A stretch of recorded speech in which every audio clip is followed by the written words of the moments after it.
운명의 법칙, 리디거 달케. 삶을 위한 게임 규칙에 대해 들어본 적 있나? 이제는 삶의 법칙이 세상에 널리 알려져야 할 때가 된 것 같다. 삶의 법칙은 늘 비밀이라고 여겨왔다.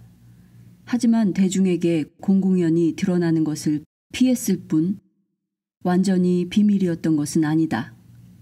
양자 물리학, 클래식 음악의 총보, 고대 이집트의 타로 카드 등이 지금까지 암암리에 전수되어 온 것처럼 말이다. 그 때문에 거의 모든 사람들이 삶의 법칙과 공명을 이루지 못했을 뿐이다.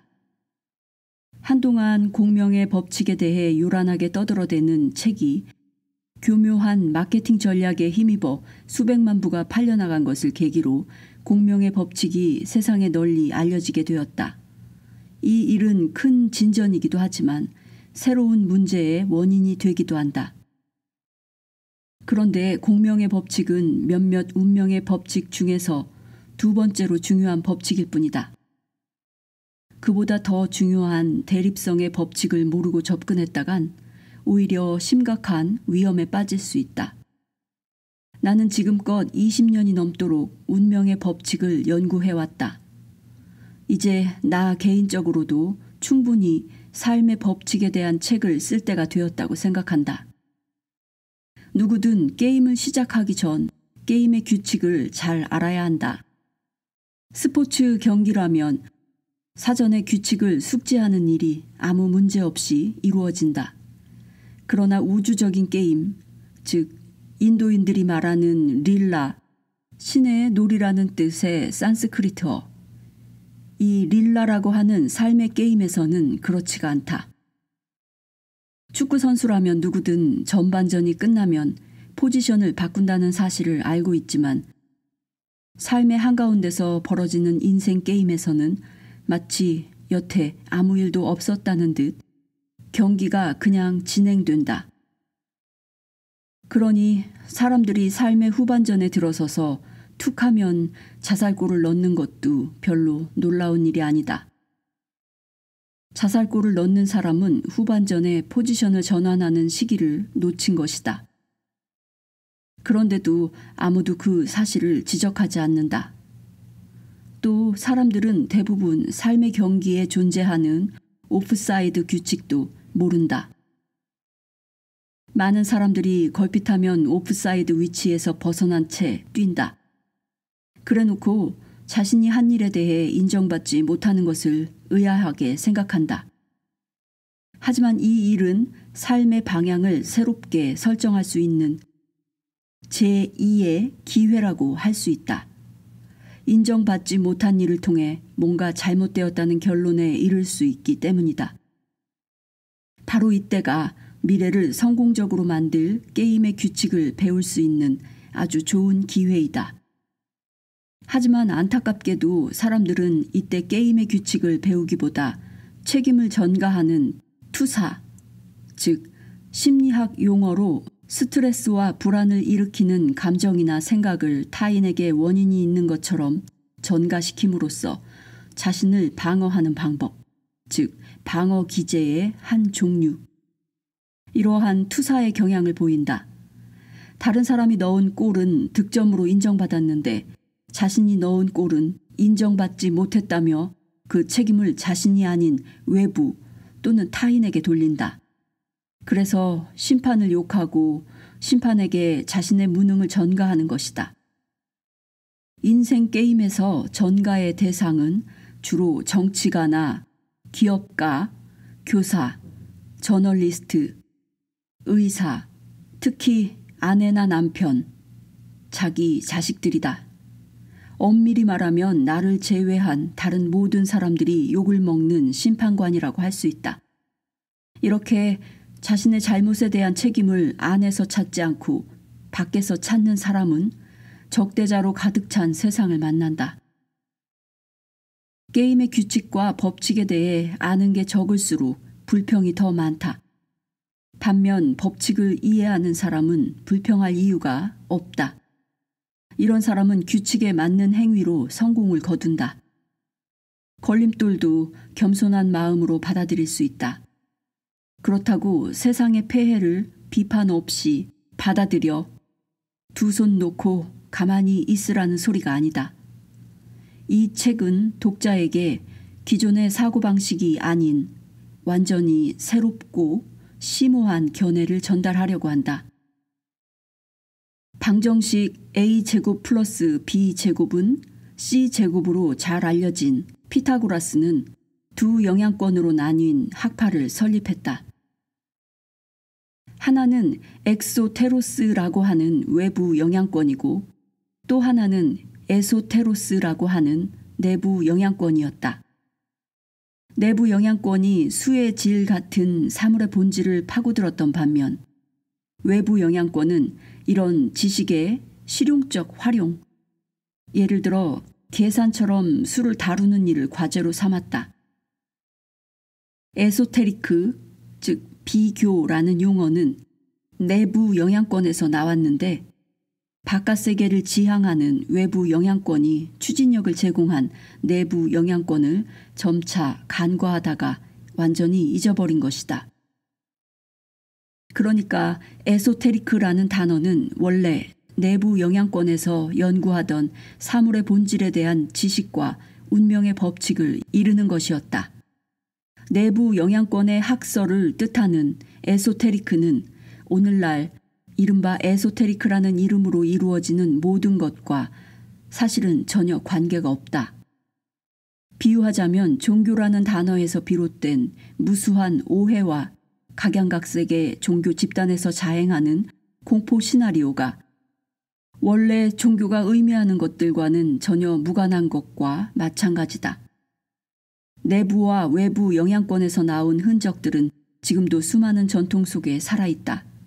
내부 영향권은 회원 수가 적은 만큼 항상 규모가 적다. 이슬람에는 내부 영향권으로 수피 교도와 탁발 종단 승려가 있고 외부 영향권으로는 수니파와 시아파 교도가 주도하는 거대한 정치적 세력이 존재한다. 또 기독교에서는 요하네스 교파가 세간에 거의 알려져 있지 않은 반면 베드로 교파에서 비롯된 카톨릭 교회의 거대한 세력과 이후에 개신교로 분리된 교회가 존재한다. 두 영향권이 따로따로 경험한 것을 왜 이 책을 통해 전달하려는지 알아야 할 때가 되었다. 또한 피타고라스 학파의 외부 영향권이 그동안 매우 발전해 자연과학이라는 거대한 장을 형성하는 등 널리 세력을 펼쳐온 반면 내부 영향권에 대해서는 관심이 적었지만 이제 점차 두 영향권 간의 내용적 접근도 이루어지고 있다. 법칙의 위계. 세상 모든 것에는 법칙과 위계가 있다. 세상 모든 종교와 문화에 만물에 대한 균형추 역할을 하는 단일성이 존재한다는 것에 대해 사람들 대부분의 의견이 일치한다. 이와 관련해 소규모 내부 영향권의 전통은 만물의 근간을 이루는 단일성을 중시하지만 외부 영향권은 그것에 대해 대체로 신경 쓰지 않는다. 대부분의 문화와 종교에서 내부 영향권의 핵심과 관련해 단일성 또는 신을 이야기한다. 그래서 이른바 상위 종교는 유일한 신이 존재한다는 것에 대해 의견의 일치를 보이고 우리는 그것을 유일신교라고 부른다. 그러나 다신교에서도 여러 신을 창조하고 신의 운명과 특성을 정해준 명명할 수 없는 또 다른 상위의 존재를 전제한다. 그 다음부터는 물론 서로 간의 의견 일치가 급격히 줄어들어 대부분의 종교가 계시, 구제, 천국에 이르는 길 등등 구체적인 부분에서 자신만의 특별한 길을 고집한다. 게다가 가부장적 시대에는 또 하나의 암묵적 동의로 신을 거의 남성으로 생각하고 표현했다. 이런 오해로부터 비극이 시작된다. 단일성을 대표하는 유일한 신은 결코 어떠한 특성도 가져서는 안 되기 때문이다. 종교 발생 초기 단계에는 종교인 대부분이 그 사실을 알고 있었다. 예를 들어 노자는 도덕경에서 이렇게 말했다. 전해질 수 있는 도는 영원한 도가 아니다. 이름으로 불릴 수 있는 것은 영원한 이름이 아니다. 명명할 수 없는 것이 영원한 실체다. 명명은 모든 개개의 사물의 근원이다. 비밀과 외형도 같은 근원에서 나온다. 이 근원을 사람들은 암흑이라고 일컫는다. 암흑 한가운데에 존재하는 어둠. 그것이 모든 이해에 이르는 문이다. 그래서 모세의 두 번째 계율에는 신의 형상을 만드는 것을 금하는 명령이 선포된다. 유대교에서 발생한 종교 중에는 유일하게 이슬람교가 이 금지 명령을 지켰다. 그러나 이슬람교는 그 후 창시자 마호메트의 뜻과 달리 극단적으로 가부장적인 종교가 되었다. 따라서 이슬람교는 대립성의 법칙의 전형적인 희생자다. 그러나 사랑, 종교재판, 십자군을 고안해낸 기독교도도 공격적 선교로 세계에 사랑이 아닌 증오를 전파함으로써 오늘날에도 세계가 고통에 시달리고 있다. 그러니까 종교도 운명의 법칙 아래에 종속되어 있으면서 법칙에 희생되는 경우가 드물지 않은 것이다. 이것도 쉽게 이해할 수 있는 일이다. 종교가 비록 단일성을 지향하지만 그리스도가 분명하게 밝혔듯이 단일성은 현세의 것이 아니기 때문이다. 우리는 지상에서 오직 의식 속에서만 단일성을 경험할 수 있다. 물질로 이루어진 현세의 삶은 단일성 다음으로 가장 중요한 법칙인 대립성의 법칙의 존중을 요구한다. 대립성은 단일성의 반대극이다. 그리스도는 이와 관련해 악마를 현세의 주인이라 했다. 그리스도는 아버지, 즉 단일성에서 나와 악마가 주인으로 있는 이원성의 세계로 온다. 악마는 갈라진 두 개의 뿔로 자신을 상징한다.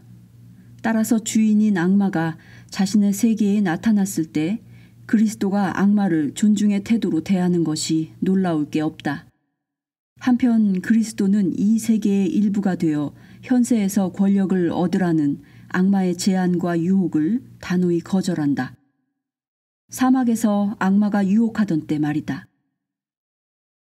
그리스도의 관심사는 대립된 이원성의 세계에서 나와 아버지, 곧 단일성의 세계로 되돌아갈 수 있는 길을 사람들에게 알려주는 데 있었던 것 같다. 단일성과 대립성 내지 이원성의 비례관계를 보여주는 그림은 원 또는 만다라의 그림에서 중심과 주변과의 긴장관계로 나타낼 수 있다. 중앙에 있는 점은 단일성을 나타낸다. 단일성은 확장되지 않고 관념적 형상으로 표현되며 현세의 것이 아니다. 단일성은 하나이지 두 개가 아니기 때문이다.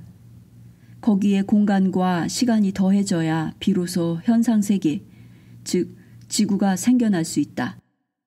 한편 인도인은 공간과 시간을 거대한 사기꾼이라 하며 지구를 환영의 세계 또는 마야의 세계라고 했다.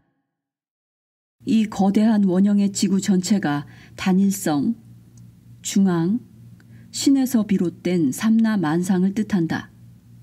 문화에 따라 단일성을 두고 파라다이스에서 니르바나, 도에 이르기까지 다양한 표현을 쓴다. 우리는 지구에 모여 살고 있지만 우리의 영적, 종교적 목표는 중심 또는 단일성에 있다. 우리는 단일성을 상상한다는 것 자체가 지극히 어렵다. 그 이유는 언어에서 정신에 이르기까지 우리를 형성하는 모든 것이 현세라는 대립의 세계에서 생겨나 대립에 고착되어 있기 때문이다.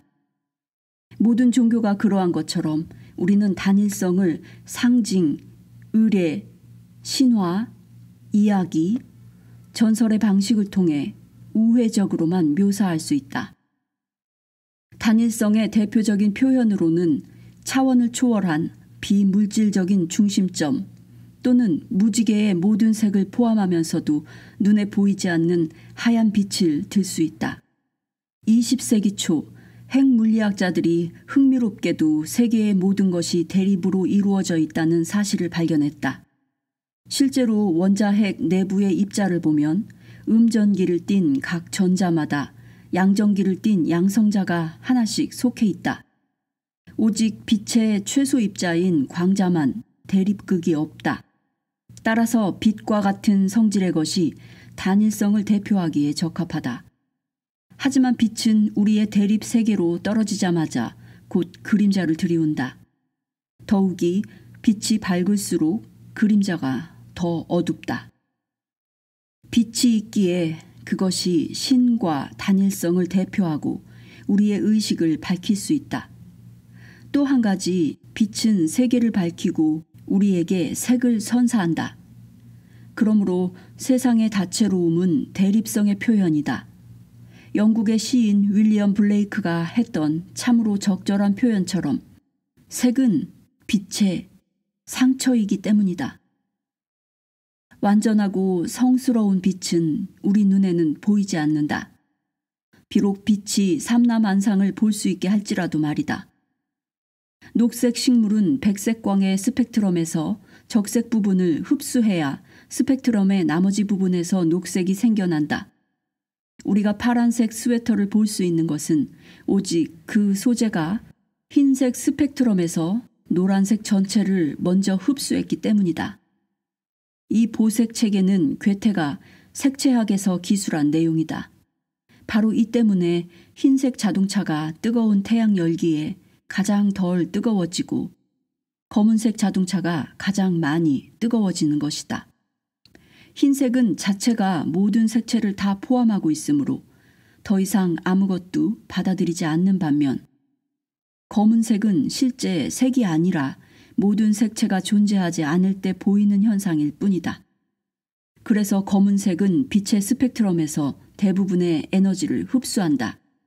따라서 검은색은 더운 나라의 자동차 색으로는 그리 적합한 색이 아니다. 아마 그것이 교황과 힌두교의 구루 또는 의사가 흰색 옷을 입는 이유이기도 할 것이다. 이들은 주변의 빛을 가능한 한 적게 흡수하려 한다. 물론 거기엔 완벽하게 순수해 보이고자 하는 의도도 있을 것이다. 우리는 반대극으로 이루어진 세계에서 산다.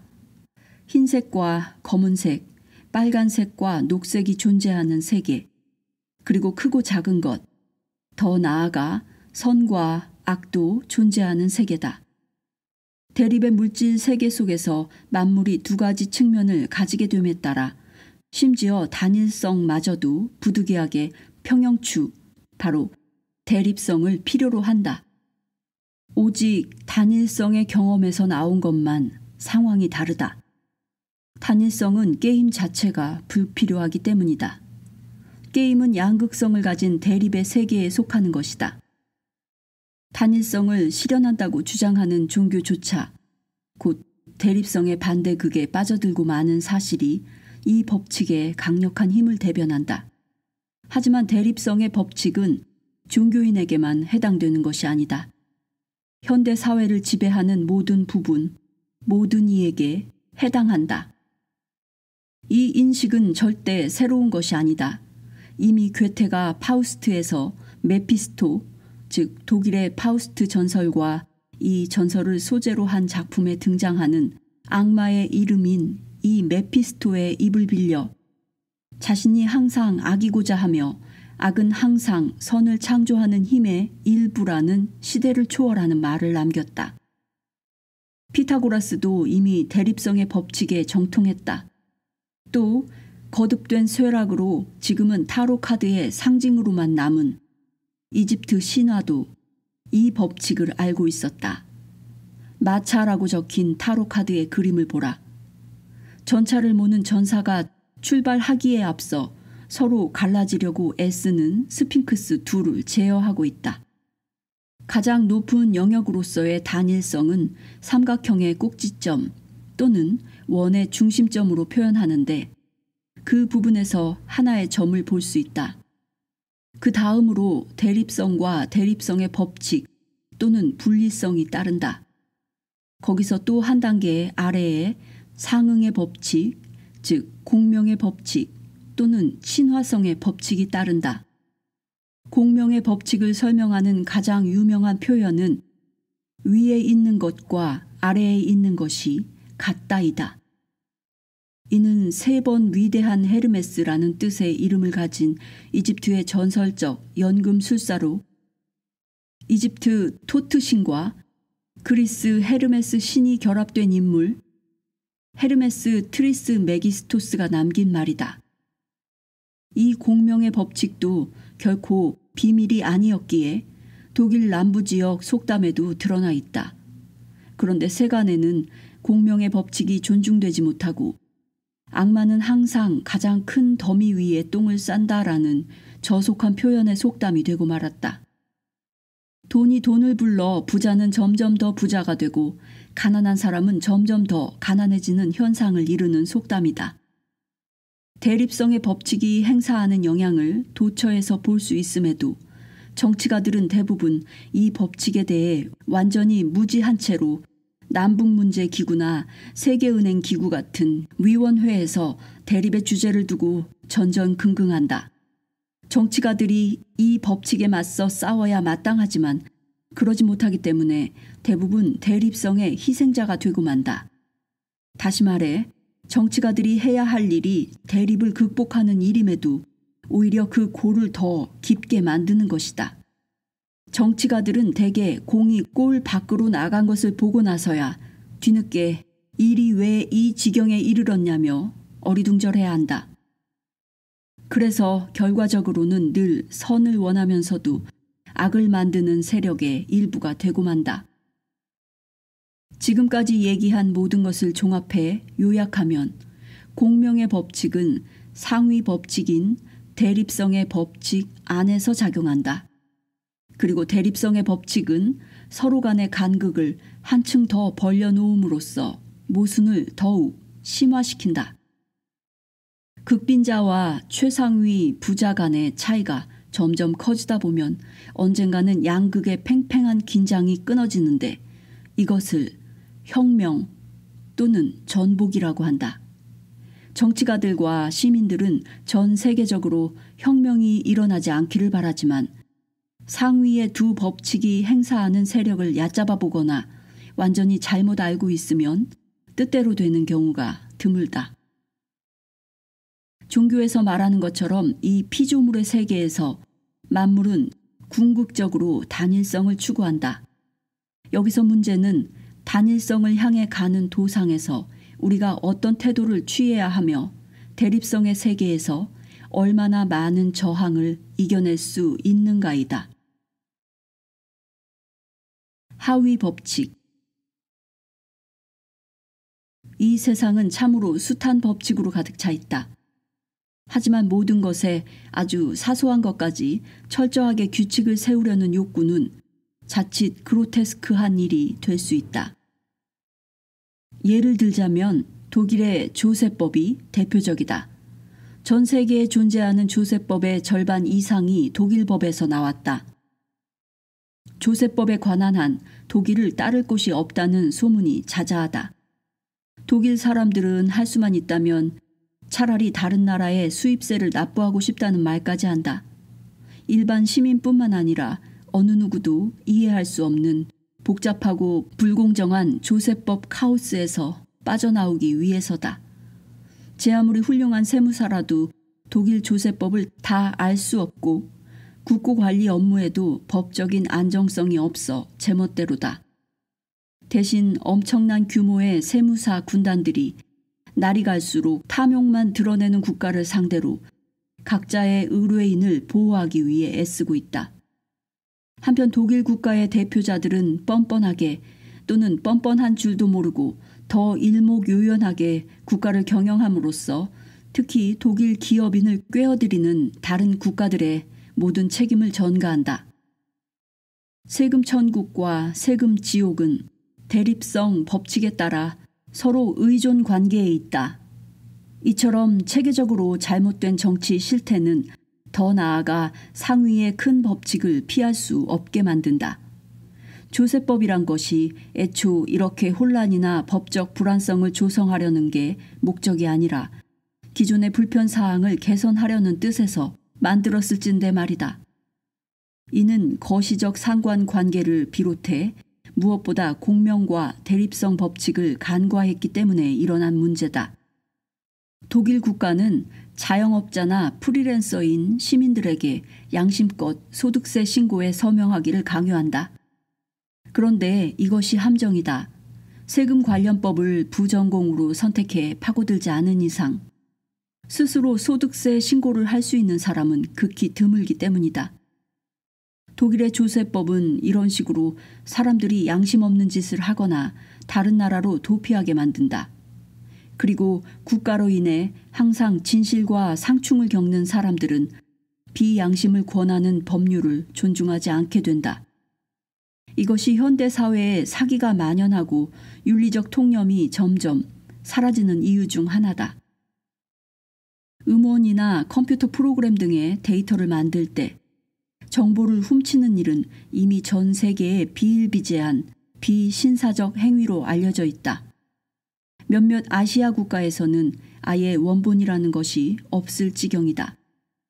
그러니 지금 시대에는 이전 세대가 범죄로 여겼던 행위를 더 이상 범죄로 생각지 않는 세대가 자라나고 있다고 할 수 있다. 아무래도 사람이 만들어 놓은 법이 삶을 더 어렵게 만드는 것 같다. 서로의 이해관계를 위해 만든 법과 사람과는 별도로 존재하는 법을 구분할 필요도 있다. 피조물의 세계에는 어디나 예외 없이 대립과 공명의 법칙이 존재한다. 반면 조세법과 소유권은 나라마다 다르고 또 개개 정황에 따라 장단점도 다 다르다. 이를 두고 세간에서는 타인의 고통이 나의 기쁨이라고도 하지 않던가. 많은 법칙이 독일의 조세법만큼 강력한 힘을 발휘한다. 예를 들어 재산법을 보자. 내가 물건을 팔아 벌어들인 것은 내 소유이므로 마음대로 쓸 수 있고 이에 대해 대부분의 사람들이 동의한다. 하지만 종종 예외가 있다. 여기서 다시금 법칙의 위계가 드러난다. 그 예로 수년 전 아드리아에서 일어난 일을 들 수 있다. 물에 빠진 아이가 생사를 다투고 있을 때였다. 관광객이 급한 대로 다른 사람의 구명보트를 타고 아이를 구하려 하자 구명보트 주인이 자신의 재산이라며 그를 제지했다. 결국 아이는 익사했고 독일 법정은 구조를 방해한 구명보트 주인에게 유죄 판결을 내렸다. 감정이 있는 모든 사람들에게 그의 행위는 소유의 개념이 너무 지나쳤다는 생각이 들게끔 했다. 또 나치 시대에는 독일과 오스트리아 법관 대부분이 위계의 수렁에 속수무책으로 빠져들었다. 뉘른베르크 국제군사재판에서 전쟁범을 재판하면서 수많은 이들이 인간을 경시하는 법 앞에 소환되었다. 다행히 재판은 흐지부지 끝났다. 하지만 지금도 대부분의 독재자들이 인권을 지나치게 무시한다. 사람이 만든 현대법도 역시 위계 아래 놓여 있는 관계로 상대적일 수밖에 없다. 교통법규는 차를 운전하는 모든 사람에게 적용되지만 경찰차와 구급차는 예외다. 생명이 위급하다는 이유로 교통법규를 어긴 개인 승용차 역시 예외로 친다. 이처럼 인간이 만든 법은 상대적이다. 아마도 생명 유지가 개인의 재산이나 교통법규보다도 우위에 있는 모양이다. 이런 상대성은 나라마다 제각각인 교통법규에서도 나타난다. 한편 자연 법칙처럼 인간이 만든 것이 아니면서도 최상위 법칙으로 존재하는 법칙도 있다. 중력에 의해 사과가 항상 밑으로 떨어진다는 뉴턴의 법칙은 아인슈타인이 일반 상대성 원리로 말 그대로 상대화하기 전까지 수십 년에 걸쳐 절대 진리로 통했다. 늘 우리의 삶을 맞추어 온 고전 물리학은 새로운 양자 물리학에 의해 벌써 해체되었다. 비록 아직 물리교사와 기술자 모두가 인정한 것은 아니라 해도 아무튼 물리학자들 머릿속에서는 고전 물리학이 해체되었다. 양자 물리학에서도 불확실성이 존재하지만 그래도 그 상황은 쉽게 통찰할 수 있다. 물론 양자 물리학 역시 결코 새로운 것이라고 할 수 없다. 세상 만물은 이미 오래전부터 양자 물리학의 법칙에 따랐기 때문이다. 다만 그것을 지금에서야 비로소 서서히 뒤따르는 것일 뿐이다. 마찬가지로 지구도 우주 중심에 있거나 납작한 원반이었던 적이 없다. 그것은 다만 교회를 통해 인간이 만든 법칙이 지구를 그렇게 규정했을 뿐이다. 이렇듯 실제는 인간이 만든 잘못된 법칙에 아랑곳하지 않고 계속 작용한다. 그런데 문제는 잘못된 법칙이 장기간 인간의 삶에 영향을 미쳐 문제를 일으키기도 한다는 것이다. 예를 들어 유전자 법칙이 그렇다. 유전자 법칙은 모든 사람이 부모의 유전자에 의해 결정된다는 것을 전제하지만 앞으로 수정되어야 할 부분이 많다. 또 학문적으로 우습기 짝이 없지만 야만적 이데올로기에 의해 실행된 나치 또는 남아프리카 정부의 인종차별법은 진리와는 추호도 관계가 없음에도 잔혹한 방법으로 수백만 명의 생명을 앗아갔다. 다윈이 만든 법칙 역시 생물학에 대한 일부 오해가 세계를 오랫동안 곤란한 방향으로 몰아가게 했다. 여기에 독일어권에서는 다윈의 이론을 잘못 번역하기까지 했다. 가장 적합한 자라는 뜻의 적자 생존을 오랫동안 최강자의 생존으로 오해했던 것이다.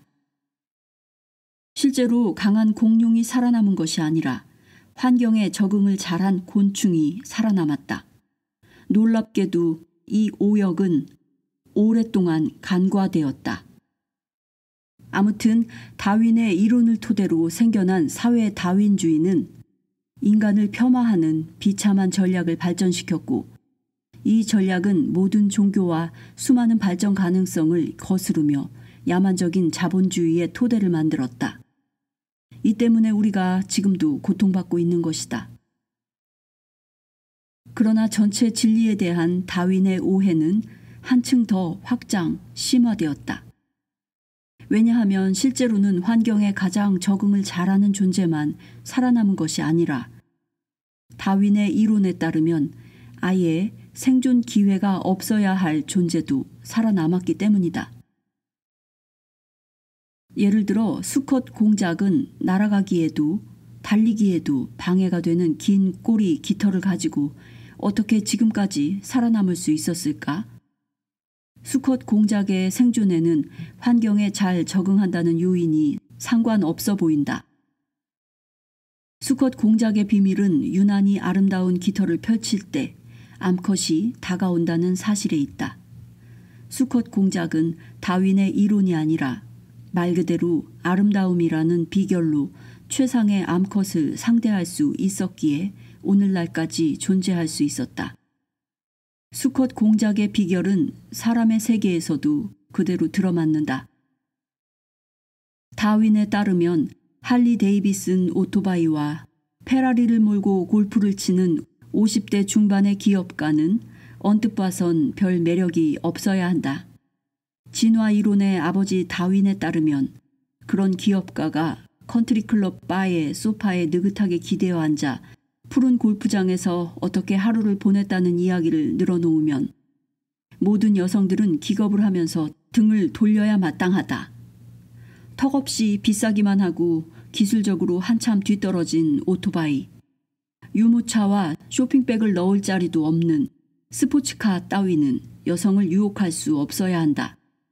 게다가 남자가 고작 작은 공을 구멍으로 집어넣는 놀이에나 시간을 허비하고 있지 않은가. 그러나 현실은 어떠한가? 그런 남자가 여성을 유혹하기에 더없이 좋은 조건의 사람이다. 진화론 입장에서 볼 때 아무 쓸모가 없는 사회적 지위라는 액세서리에 여성들이 목적을 두고 있기 때문이다. 곧 공작 세계에서 아름다움은 여성들에게 사회적 지위를 의미한다. 그리고 이 두 경우에서는 적자 생존의 흔적을 찾아볼 수 없다. 이처럼 생식 문제만 놓고 봤을 때도 여성의 경제적 야망이 중요한 요인으로 작용하는 것을 알 수 있다.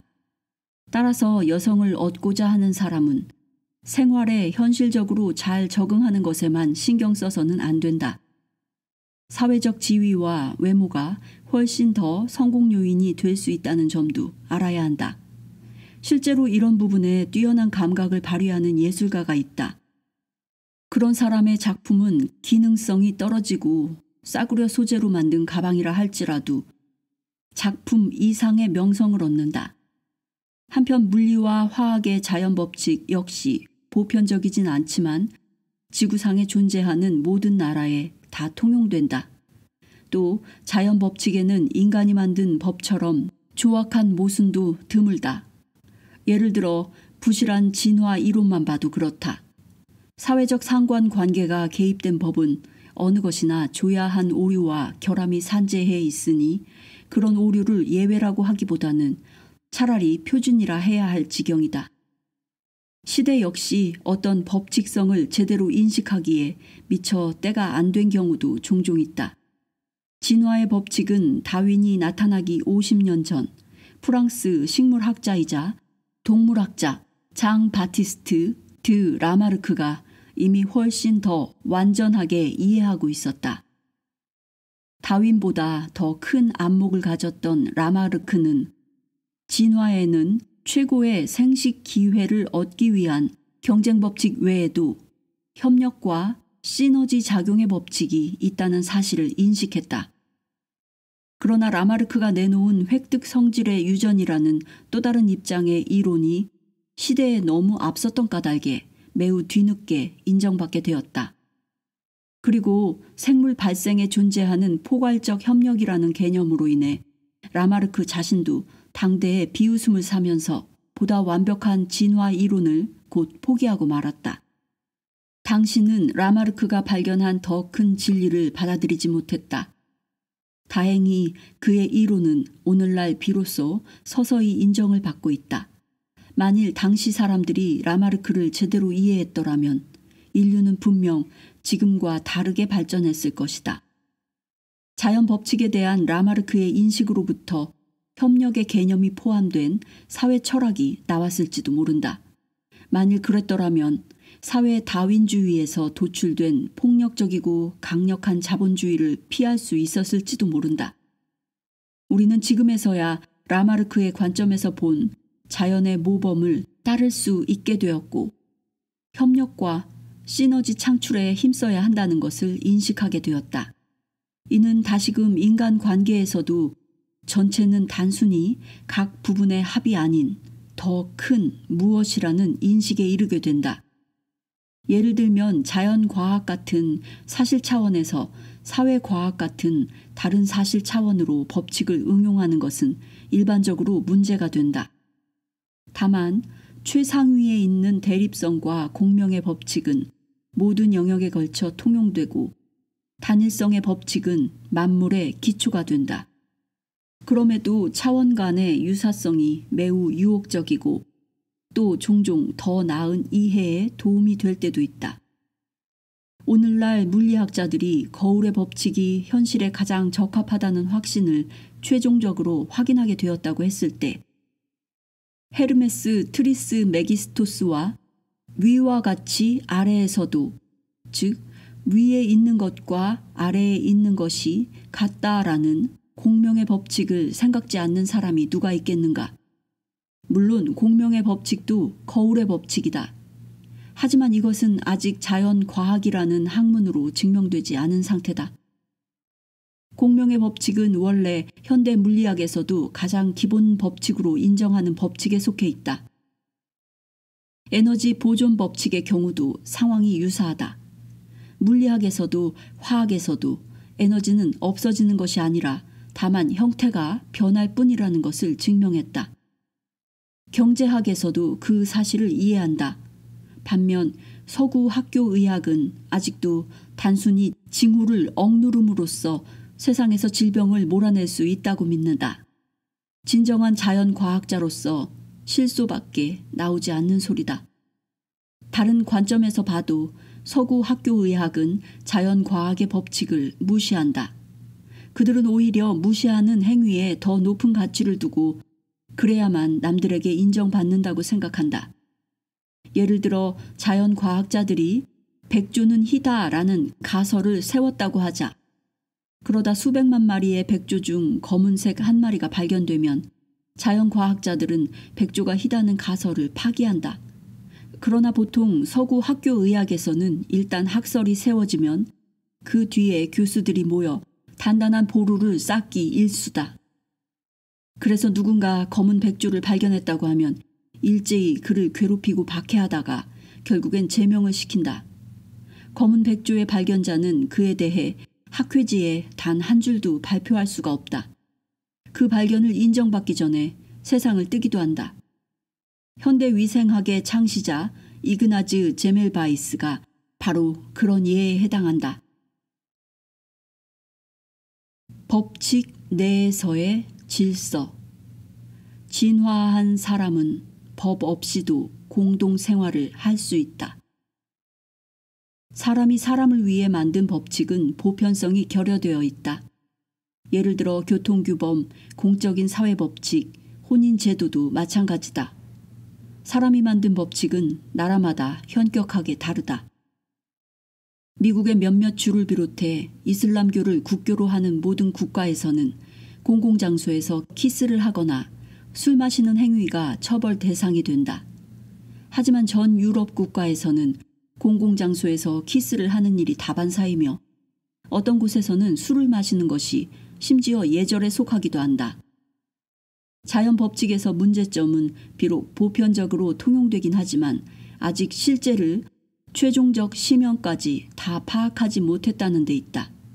지난 100년 사이 데카르트, 갈릴레이, 뉴턴의 물리에 의한 세계상이 하루아침에 무너지리라고 감히 누가 상상했겠는가? 이제 우리는 양자물리학을 만들었는데 대다수 사람들은 아직 그 이론을 이해하지 못하고 있다. 그러니 다음에 어떤 법칙이 나올지 누가 알겠냐 말이다. 의학의 법칙은 한층 더 오류로 흐르기 쉽다. 만기일이 있을 수도 있다. 오늘의 법칙이 내일의 오류가 된다. 그래서 나는 개인적으로 의사의 처방을 신뢰하지 않는다. 내가 양리학 시험에 붙기 위해 달달 외웠던 약품의 대부분이 30년이 지난 지금은 이미 사용이 금지되었다. 제약 관련 스캔들은 약품이 사람을 경시하는 기괴한 방법으로 시장에 출시되어 환자들을 해치고 결국 다국적 제약회사의 금고를 채울 목적으로 약이 팔린다는 사실을 폭로한다. 의학 분야에서 돈, 그리고 돈에 관련된 이해관계 위주의 정치가 진실을 똑바로 보지 못하게 방해함으로써 건강은 물론이고 실제로 작용하는 법칙을 보지 못하게 만드는 일이 자주 일어난다. 의학과 사회학에서는 객관적 자료만을 받아들임으로써 근본적으로 더 큰 학문을 수행하기가 어렵다. 지금 넘치도록 풍부한 자료를 가지고 있는 우리는 그 자료를 어떻게 다루느냐에 따라 학회도 캬바레 공연도 벌일 수 있다. 그런데 캬바레 공연은 즐거움이라도 준다. 문제는 학회도 카바레 공연도 진실성을 중시하지 않는다는 게 문제다. 예를 들어 의학 학회에서 심근경색의 위험이 가장 낮게 나타나는 인성 모델에 대해 발표한 사람이 좌중으로부터 큰 웃음을 샀다. 바로 G.S. 마이어스와 하워드라는 미국의 의학 박사 얘기다. 마이어스는 각고의 노력 끝에 발표한 인성 모델에 일치하는 남자를 찾아냈다. 이 남성은 유약한 도시의 회사원 또는 장의사가 직업이며 육체적, 정신적으로 태만하다. 성급함과 명예욕과 경쟁심이 없고 약속을 꼭 지키려고 애써본 적이 한 번도 없다. 식욕이 없어서 과일과 채소만 먹고 사는데 거기에 옥수수 기름과 고래 기름을 섞어 먹는다. 그리고 자동차와 TV 소유를 거부하고 비흡연자이며 머리숱이 많다. 몸이 마르고 운동선수 체질은 아니지만 빈약한 근육을 단련하기 위해 늘 노력한다. 수입이 적고 혈압, 혈당, 요산 수치, 콜레스테롤 수치가 낮아 예방 차원에서 거세수를 받은 이후로 비타민 B2와 B6 혈액 희석제를 오랫동안 복용해왔다. 이에 하워드는 이 남자와 어울리는 여성 파트너를 찾아냈다. 이 여성은 자전거를 타고 다니며 직업이 없고 폐경기 전으로 키가 작다. 몸무게는 평균 이하다. 베타 리포 단백질과 혈액 내 지방 수치가 낮고 1925년 전부터 크레타 섬의 한 비좁은 방 안에서 껍질 벗긴 곡물과 엉겅퀴 오일과 물을 먹고 산다. 만일 학문 연구에서 나온 가공의 두 인물이 성공적으로 짝을 이룬다면 아마도 심근경색에 대한 걱정이 없는 후손을 기대할 수 있을 것이다. 물론 남자의 거세와 여자의 불임을 고려하지 않은 상황에서 말이다. 이처럼 학문적으로 사실이고 신뢰성 있는 자료의 조합이 보여주듯이 객관적 자료도 역시 지혜를 얻기 위한 결정적인 열쇠가 되지 못한다. 신빙성 있는 법칙에 관한 얘기는 우리의 집단의식 상태와 관련되어 있기 때문에 그리 간단치가 않다. 여기서 도덕경의 한 문구를 인용해 보려고 한다. 이 문구는 진화한 사람은 법 없이도 공동생활을 할 수 있음을 전제한다. 사람의 의식 상태가 낮아질 때 비로소 보편적 윤리가 필요하다. 발전된 상태에서는 국가도 해당 법칙에서 도출되는 도덕을 더 이상 필요로 하지 않는다. 의식 상태가 그보다 더 낮아지면 법을 관철하기 위해 경찰이 필요해진다. 이 역시 도움이 되지 않을 경우 질서를 유지하기 위해 군대가 발전한다. 도덕경은 일이 다르게 진전될 수도 있음을 예측하게 한다. 시간을 초월하는 법칙을 아는 사람은 법을 지키기 위해 크게 애쓸 필요도 없고 수많은 규율도 필요치 않다. 그는 만물의 배후에 단일성 또는 도가 있다는 것, 그리고 운명의 법칙 중 중심이 되는 두 법칙이 있다는 것을 안다. 이제 도덕경의 문구를 보자. 금지가 많을수록 사람들은 덕이 없어진다. 무기가 많을수록 사람들은 더 위험해진다. 자선금이 많을수록 사람들의 자의식은 더 사라진다. 고로 스승이 말한다. 나는 법을 있는 그대로 둔다. 그러면 사람들이 정직해진다. 나는 경제를 있는 그대로 둔다. 그러면 사람들이 유복해진다. 나는 종교를 있는 그대로 둔다. 그러면 사람들이 더 즐겁고 편안해진다. 나는 만민 복지에 대한 갈망을 있는 그대로 둔다. 그러면 복지가 잔디처럼 만인에게 널리 퍼진다. 이와 관련해 보면 오늘날 우리는 의식의 바닥 상태에 이른 것 같다. 세계 곳곳에서 군대가 발언권을 쥐고 의사소통을 무기로 대신한다. 예를 들어 라틴 아메리카의 많은 나라와 터키에서는 정치와 입법부가 군대의 하수인 노릇을 하고 있다. 독일은 군대의 존재가 드러나진 않지만 경찰력이 막강한 힘을 행사한다. 사람들은 그들의 보복 조치가 두려워서 자신의 내면에 있는 부정직한 성격을 억누른다. 곧 두려움 때문에 법을 지키는 것이지 법칙을 존중하는 것이 아니다. 물론 법 존중은 법칙의 질과 시간대에 따라 달라지기도 한다.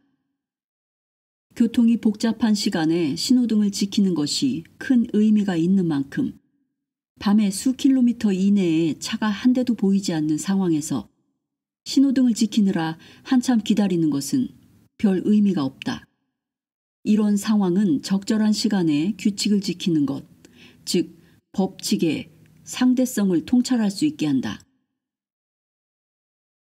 법칙의 유지. 모든 영역에 통용되는 법칙을 자발적으로 지키는 일은 곧 앞을 내다보는 일이다. 스위스에서는 엄격한 처벌과 물샐 틈 없는 감시체계로 교통법규가 더 잘 지켜지고 있다. 벌금에서부터 운전면허증 취소에까지 시민들이 느끼는 공포가 과속 질주에 제동을 건다. 이러한 방법에 대해 앞으로 몇 가지를 배우게 될 것이다. 고속도로를 달리다 보면 자주 마주치는 광경이 있다. 세미나 참가자가 차를 몰고 이탈리아 절반을 지나 톨게이트에 경찰 검문소 앞에 멈춰 섰다. 교통경찰이 톨게이트 전표에 나타난 데이터로 운전자의 평균 속도를 계산하고 어마어마한 벌금을 물린다.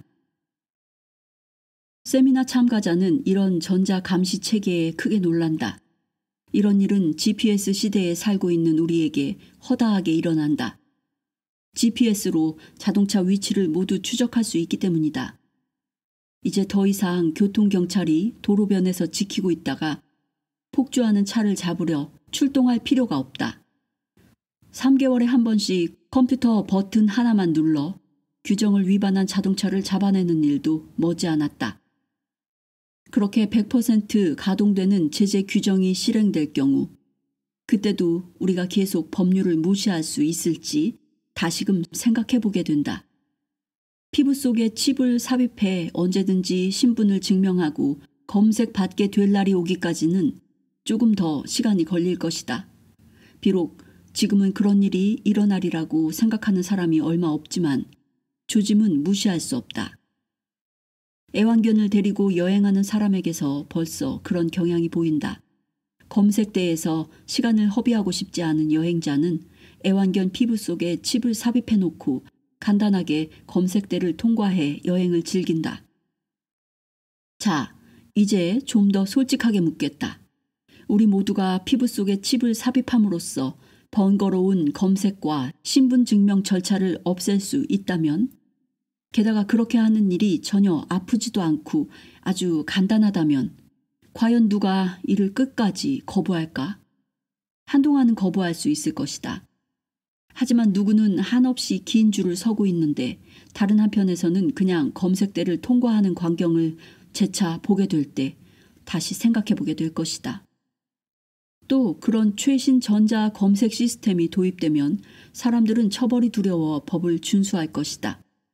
모든 게 금세 들통나고 적확하게 벌금을 문다는 사실을 너무나도 잘 알기 때문이다. 이처럼 완벽하고 투명한 체계가 이미 북아메리카 인디언을 비롯해 고대 문명 지역에 존재했었다. 문명인들이 세상을 뒤흔들어 놓기 전까지 그들은 그런 체계 아래에서 더없이 잘 살고 있었다. 백인이 나타났을 때 인디언은 백인들이 자신들의 법을 지키지 않는 것을 참으로 이상하게 여겼다. 백인들은 심지어 자신들의 법과 계약을 인디언에게 지키라고 강요했다. 그래서 인디언들은 백인에게 갈라진 혀로 말하는 자, 기만 자라는 뜻의 이름으로 그들의 행위를 폭로했다.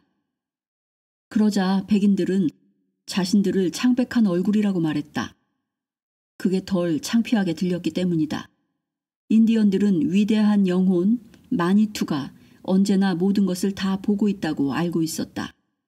마니투를 속이려는 시도는 그들에게 아무 의미가 없는 짓이었다. 반면 백인들이 신을 기만하고 백인 자신들의 법을 파괴하고자 한 이유는 그럼으로써 자기들이 제거당하지 않고 이득을 취하길 원했기 때문이다.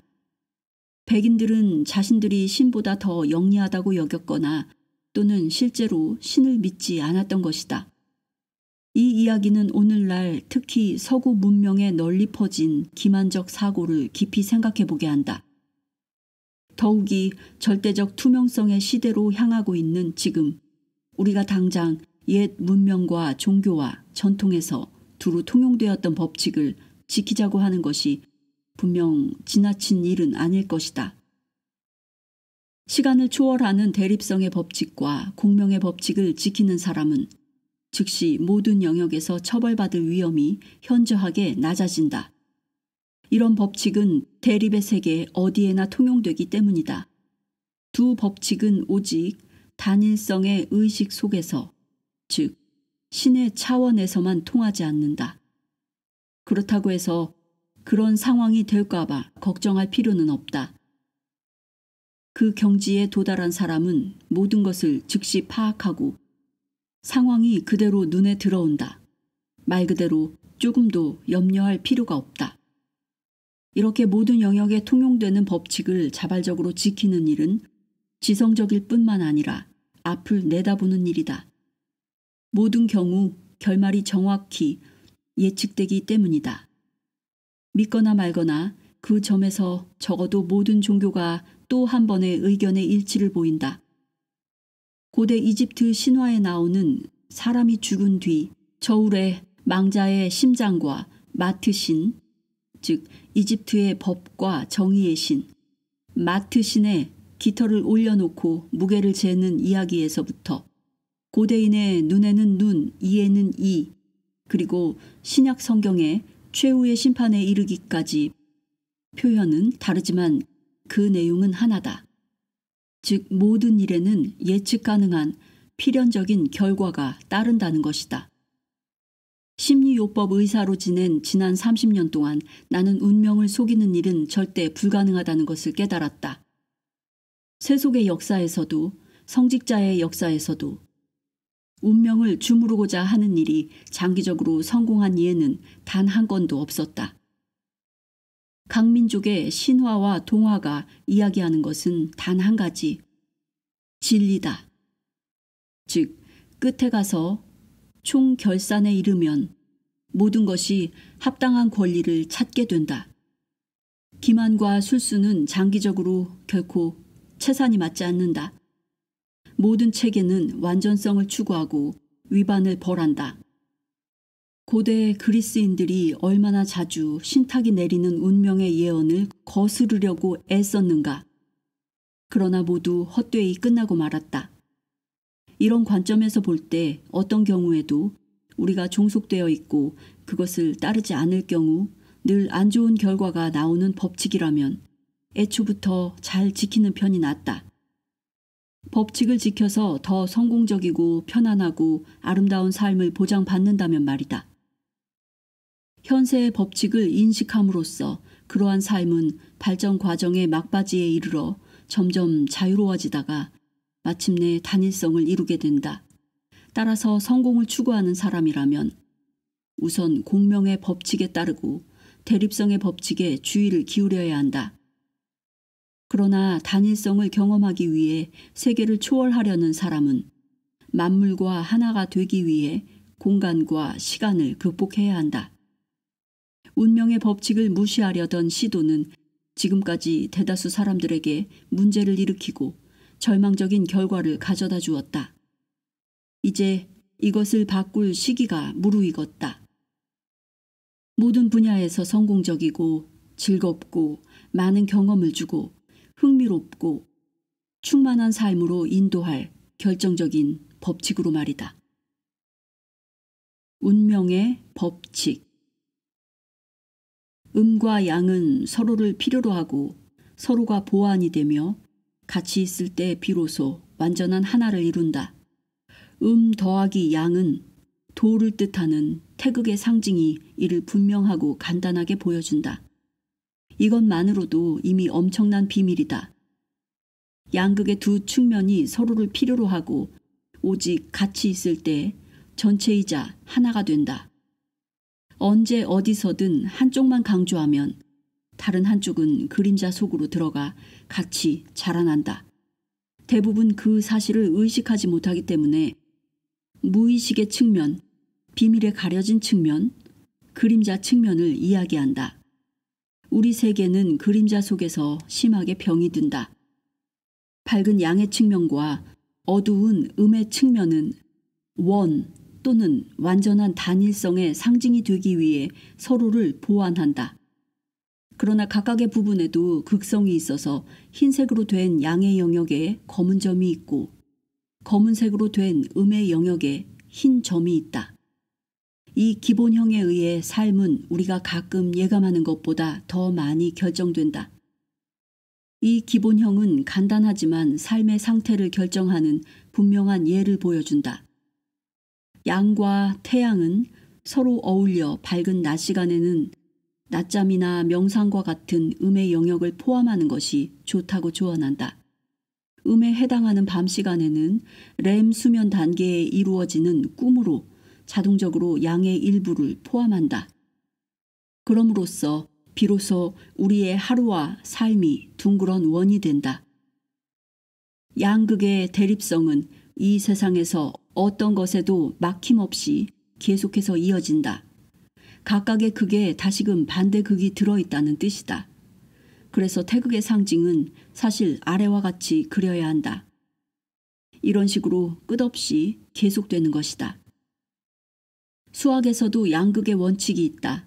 마이너스와 플러스는 서로 상응하고 보완 관계에 있으며 또 서로를 상쇄한다. 이 원칙을 식으로 나타내면 마이너스 더하기 플러스는 제로라고 말할 수 있다. 대립성의 경험은 일상의 삶 그 자체다. 돌을 던지려는 사람은 반대극의 진동을 불러일으킨다. 돌을 가능한 한 멀리 던지기 위해 우선 돌을 뒤로 쳐든다. 이런 동작은 창 던지기와 포환 던지기에서 익숙하게 봐온 사실이다. 우리의 손에서도 대립성에 관한 가장 쉬운 예를 찾을 수 있다. 물건을 잡으려면 엄지가 다른 네 손가락과 반대 위치에 놓여야 한다. 엄지가 반대극에 있어야만 물건을 잡는 행동이 가능하다. 만일 엄지가 다른 네 손가락과 나란히 있으면 우리도 원숭이처럼 집게 같은 손을 갖게 되었을 것이다. 그렇게 되면 지금처럼 도구적 인간이 될 수도 없었다.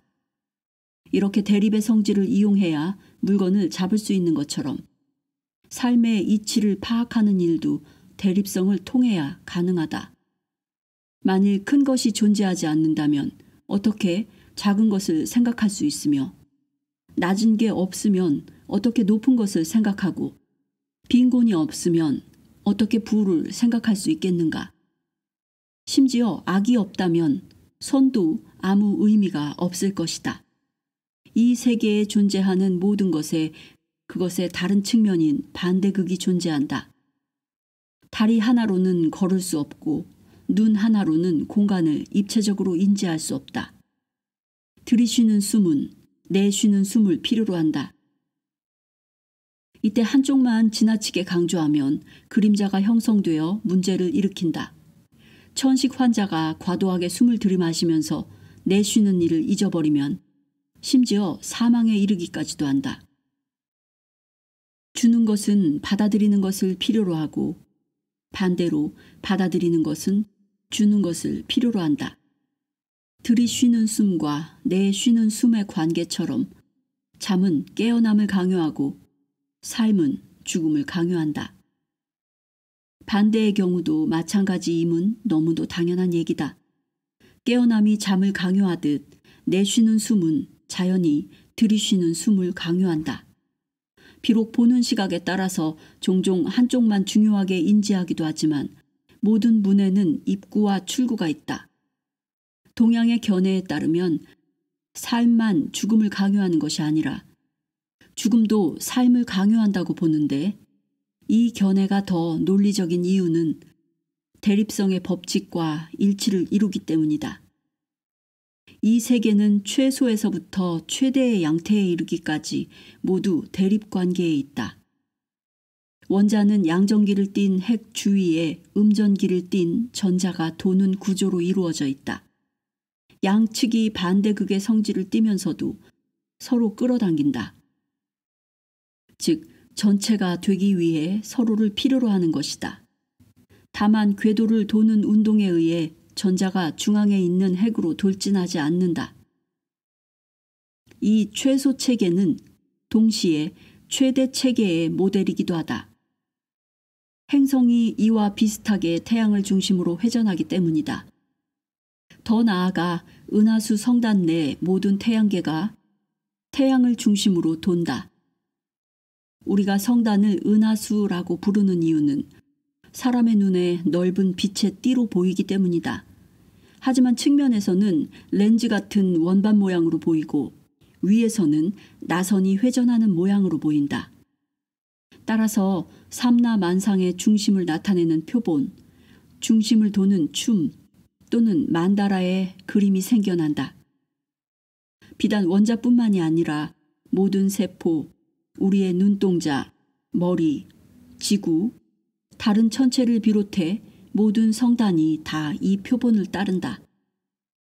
우리는 가장 방대한 우주 차원에 이르기까지 이 원리와 맞닥뜨려 상상할 수 없이 큰 에너지를 내뿜는 이른바 준항성체, 그리고 그것을 다시 빨아들이는 블랙홀을 발견한다. 현대 자연과학과 기술에 존재하는 대립성. 세상에 존재하는 모든 것에는 반대 극이 있다. 물질로 된 삼라만상은 모든 것이 원자로 구성되어 있다. 따라서 대립체계에서 핵심적 기본 구조인 만다라와 우리 현실의 기본을 이루는 상을 볼 수 있다. 그러나 이 세상의 관점에서는 모든 것이 극으로 나눠지므로 대립성에도 반대 극이 존재해야 한다. 노벨상 수상자인 독일 물리학자 막스 플랑크가 1929년 베를린에서 한 연설은 대립성으로부터 한 발 더 나아가 단일성과 신의 존재를 이끌어내는 것이었다. 물론 종래의 의미에서 말하는 신의 증명이 아니다. 플랑크는 이렇게 말했다. 물질 그 자체는 존재하지 않는다. 모든 물질은 오직 에너지에 의해 구성되고 발생한다. 에너지는 원자의 입자를 움직이게 만들고 원자의 가장 작은 태양계까지 결속시킨다. 전 우주에 이성을 가진 존재도 영원한 에너지도 존재하지 않으므로 우리는 이 에너지의 배후에 있는 의식과 이성을 가진 정신의 존재를 가정해야 한다. 이 정신이 만물의 근원이다. 눈에 보이는 소멸하는 물질이 참이고 실제이고 진정한 것이 아니라 눈에 보이지 않는 불멸의 정신이 참된 것이다. 왜냐하면 우리가 살펴보았듯이 이 정신이 없으면 결코 물질이 존재할 수 없기 때문이다. 그러나 정신도 그 자체로는 홀로 존재할 수 없고 개개의 정신이 한 존재에 속해 있으므로 정신의 존재를 가정할 수밖에 없다. 그러나 정신의 존재도 역시 스스로 존재할 수 없고 창조되어야 하기 때문에 이 비밀에 쌓인 창조자를 두고 지구상의 모든 문화가 수백 년 전부터 신이라 불렀던 것처럼 나는 그 존재를 신이라 부르는 것을 조금도 꺼리지 않는다. 대립성은 실용학문의 모든 하위 차원에도 존재한다.